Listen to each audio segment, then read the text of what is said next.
Hi everyone! So this is my video for distraction methods.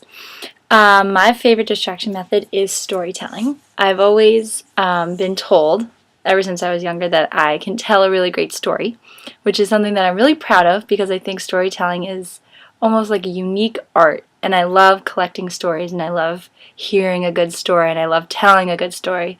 And I definitely get that from my mother. We both love an audience, and I love to tell a ridiculous story whenever I can, especially with children. And I think it's a really fun way to keep them engaged and to get them to interact with you and to use their creativity. And when we were talking about this, I was trying to think of like, oh, what have I done? Like, what have I seen and what's like a great thing that's happened? And a smile came to my face because I immediately thought of my one-to-one this summer from my camp in Texas. I talk about it all the time. I had a one-to-one, this 8-year-old girl. I will keep her anonymous, but I really don't need to because she made everybody call her T-Dog. So T-Dog needed a one-to-one because she had limited mobility. She couldn't bend her knees, so she walked really slow. And, you know, she could get around pretty much on her own, but she really needed it for her behavioral issues. She was very defiant, very angry child, and a lot of that stemmed from her childhood. Has like a long history of being abused, which is really sad, but I think it's something you need to know in order to really understand this child's like anger issues. She was very defiant, very temperamental, would throw tantrums, would bite me, would hit me, but she has my whole heart, this kid. And the first couple of days we were there, she was walking around. She'd get very impatient with the other girls in the group because they would run to the next activity, and she walks very slow, and she wanted the whole group to walk together. So that was something that we really had to work with the whole group and with her to not get frustrated so easily. But it also like caused her a little bit of pain to be walking around so much. And then it was one night that she was like, you know, I usually use a wheelchair. We were like, you could have said something. But she had a long day of, you know, throwing tantrums, not getting her way, of walking around. She was in pain, and we went back for night meds in the cafeteria, and she sat down and she was like, that's it, I'm parking it.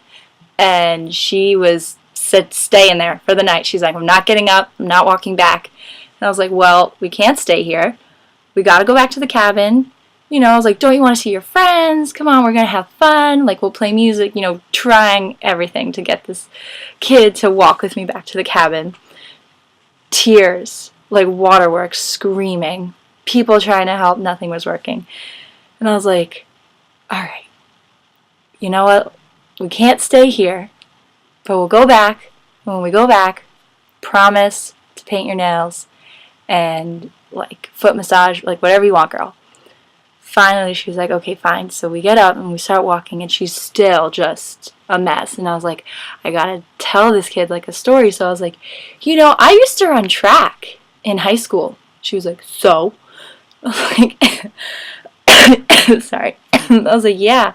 And you know, there was this one time I knew I was gonna be in a really big race, and I was practicing a lot, and I was getting so excited, and I'm like telling this like as we're walking. And I was, you know, I kept pushing myself, and I kept going until this whole story, most of it is made up, and I'm like trying to think of like funny things that have happened on TV, and I was like, and then, you know, it's the day of the race, and I didn't feel good, and I was like, you know what, I'm just gonna eat like a huge breakfast. And she was like, oh, you shouldn't have done that. I was like, I shouldn't have done that. And then I told her this whole story, how I was running, and I just started to feel nauseous, and I like went over to the side, and I like made this whole story that I like threw up, and there was like a bunny, and she was like laughing, and she thought it was so funny, and she was like engaged, and it's raining at this point while we're walking. I probably should have mentioned that. So it was just really a trek.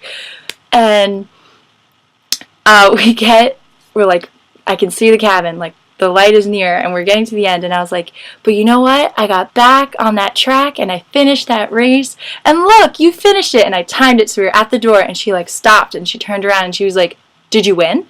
I was like, no, I didn't win the race. She was like, well, you lose, and like storms right into the cabin. I was like, this kid, she was so funny, but I was like, you know what, if I can get a kid to stop crying with like an embarrassing story that I'm half made up, then I will do it again in a heartbeat. So that is my T-Dog story. I hope you guys liked it.